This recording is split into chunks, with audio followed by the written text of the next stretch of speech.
Saipul Jamil memberi penjelasan usai ditangkap aparat Polres Jakarta Barat. Jumat 5 Januari 2024. Saipul mengatakan sama sekali tidak menyangka jika asistennya terlibat narkoba. Berikut klarifikasi King Saiful Jamil.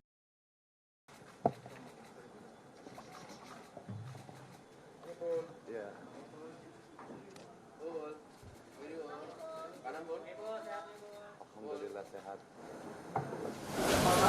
Assalamualaikum warahmatullahi wabarakatuh. Yang saya hormati Bapak Kapolres Jakarta Barat, Bapak Kapolsek Tambora, juga seluruh jajarannya. Yang saya hormati juga pengacara saya, Bang Raja, keluarga saya dan juga teman-teman wartawan. Terima kasih atas kehadirannya.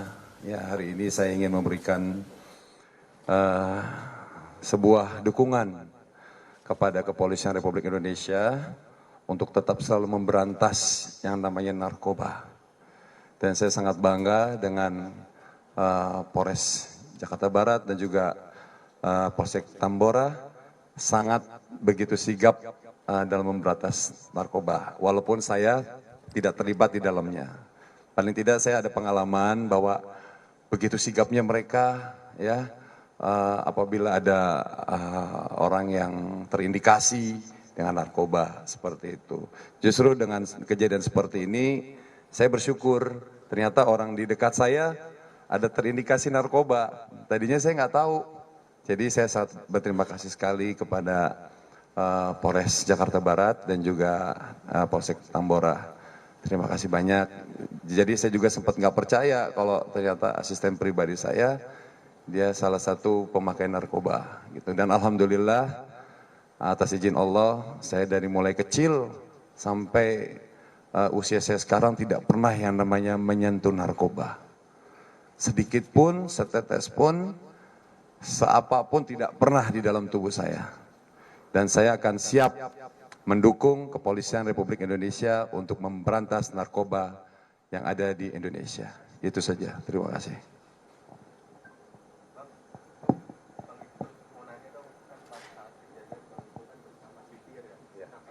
Mungkin bisa diceritain kenapa Bang Ipul tetap melaju di jalan?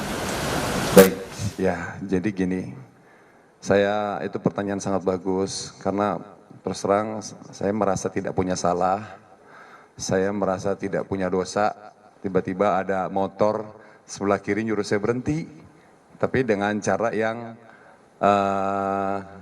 tidak baik gitu ya, jadi saya otomatis refleksi sebenarnya gitu, akhirnya saya tiba-tiba berpikir, walaupun memang sempat yang memberhentikan saya itu sudah menjelaskan polisi, tapi saya tidak begitu percaya gitu kan.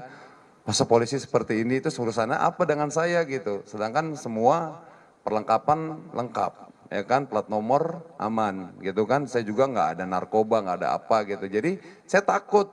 Nah saya di situ justru cari perlindungan, mau cari kantor polisi. Karena yang ngegedor saya ngaku polisi. Di situ saya makanya saya jerit, saya bilang, akhirnya saya berpikiran negatif, saya mohon maaf banget kepada tim dari Polsek Tambora yang saya tiba-tiba udah berpikir negatif, saya pikir begal, makanya saya teriak-teriak, begal, tolong ini Saiful Jamil, sampai teriak begitu, meyakinkan masyarakat bahwa saya benar-benar dalam keadaan lagi apa namanya, ya lagi minta tolong gitu, itu aja sih mungkin. Salah satu alasan saya kenapa saya terus melaju karena saya lagi mau cari kantor polisi. Saking takutnya, padahal saya ingat gitu bahwa di ujung jalan tuh ada Polres yang begitu bagus, ada masjidnya, tapi begitu kondisi pada saat itu saya ngeblank gitu. Jadi saya cari perlindungan, seperti itu aja.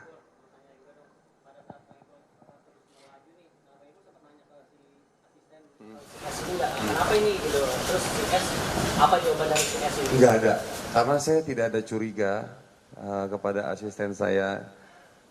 Makanya saya sempat curiganya kok asisten saya ini lama banget gitu kan. Jadi kronologinya begini teman-teman ya.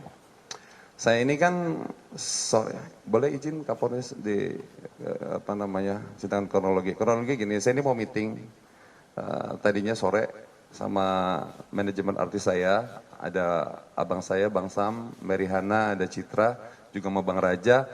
Tiba-tiba asisten saya ini melihat waktu begitu luang, dia bilang, "Bang, gimana sebelum kita ke tempat meeting, ke tempat ibu saya dulu," dia bilang begitu. Ini kan ada perlengkapan di rumah nih, ada panci, ada penggorengan nggak kepake, daripada mau bajir bekarat minum buat ibu saya. Nah, ngedengar kata ibu kan saya merasa terenyuh kan. Dan saya juga melihat asisten saya ini nih, selama kerja sama saya ini tidak pernah mengecewakan. Dia benar-benar orang yang jujur, ya, orang yang tulus. Makanya saya nggak nyangka kalau dia tuh terlibat narkoba gitu kan. Nah, tiba-tiba ya udah akhirnya nyampe depan gang rumahnya. Nah, dia selalu bilang kalau rumahnya tuh jauh, nggak bisa dijangkau dengan mobil, dia gangan kecil. Ya udah akhirnya saya dropin dia di situ, di tempat biasa saya dropin. Nah, saya tunggu di masjid, gitu, di masjid.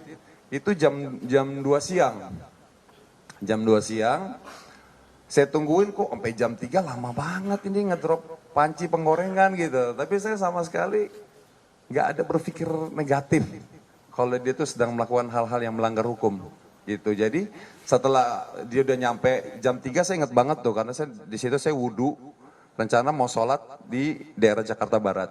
Tiba-tiba di perjalanannya itu ada teman-teman dari kepolisian yang menyuruh saya stop.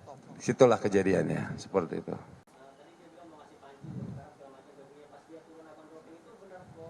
Iya, karena memang ada kantong plastik besar dan saya melihat. Dan itu memang barang-barang saya, seperti itu. Kantong besar segini, dan dia dijemput sama temennya, naik motor. Saya nggak tahu, pokoknya saya nggak lihat, begitu saya dropin, dan saya langsung melaju. Nah, 1 jam dah, udah itu dia, udah 1 jam, saya tungguin, ya udah saya nggak berpikiran negatif apa-apa, ya tiba-tiba ya saya disetopin, saya bilang, kenapa ini disetop? Ya udah saya langsung berpikir, wah ini kayaknya begal nih, gitu, seperti itu. Nggak tahu, saya nggak tahu karena saya di sebelah kiri. Pokoknya saya nggak tahu kalau si asisten saya ini terlibat narkoba, nggak tahu, itu aja sih. Enggak. Saya justru fokusnya yang ngejar-ngejar gitu, begal-begal saya bilang begitu.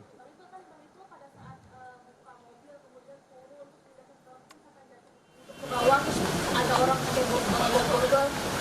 Apa rasanya kita shock maksudnya kalau dikepung kayak gini gitu? Iya, karena saya kan di situ masih belum yakin kalau itu adalah pihak kepolisian. Jadi saya masih tetap ingin membela diri gitu, seperti itu. Enggak sih kayaknya, alhamdulillah enggak ada. Ya mungkin karena saya mempertahankan diri ya. Takutnya ya bukan polisi itu aja sih yang saya khawatir. Ternyata begitu saya nyampe sini ada tulisan Polsek Tambora, saya baru tenang. Alhamdulillah benar ini polisi. Saya tadi berpikir, wah saya mau dibawa kemana nih? Wah udah berpikir, wah kayaknya saya bakal dibunuh gitu kan. Soalnya ya karena bapak polisinya nggak pakai seragam, pakai baju preman gitu, itu yang bikin saya akhirnya agak sedikit curiga gitu. Sedang dalam proses penyelidikan, ini kan harus berpakaian sipil. Bang Col, maksudnya abang nggak tahu itu, nggak tahu barang buktinya itu adalah narkotika itu, atau nggak tahu karena nggak lihat itu dijual? Nggak tahu dia itu terindikasi narkoba. Jadi saya nggak fokus dia buang apa, dia terlibat atau saya baru tahu dia terlibat itu pas di sini, gitu, seperti itu. Dan sempat dipertemukan waktu pas ketahuan dia narkoba, Bang Ipul sempat dipertemukan dengan S. Kenal S di mana Bang Ipul? Untuk ngelamar kerja atau dikenalin oleh siapa? Gimana? Dikenalin dengan siapa atau dia ngelamar datang? Oh iya, dia ngelamar kerja 1 tahun yang lalu. Dan kerjanya bagus, makanya saya tidak nyangka kalau dia terindikasi narkoba. Berarti selama setahun ini nggak ada kecurigaan? Tidak ada, orangnya karena baik banget. Makanya di sini saya harus harus hati-hati sekarang memilih teman, ya, memilih calon pekerja harus benar-benar selektif gitu. Karena yang saya pikir baik, ya ternyata seperti ini gitu. Ini mungkin menjadi pelajaran buat saya. Udah cukup teman-teman ya, terima kasih banyak.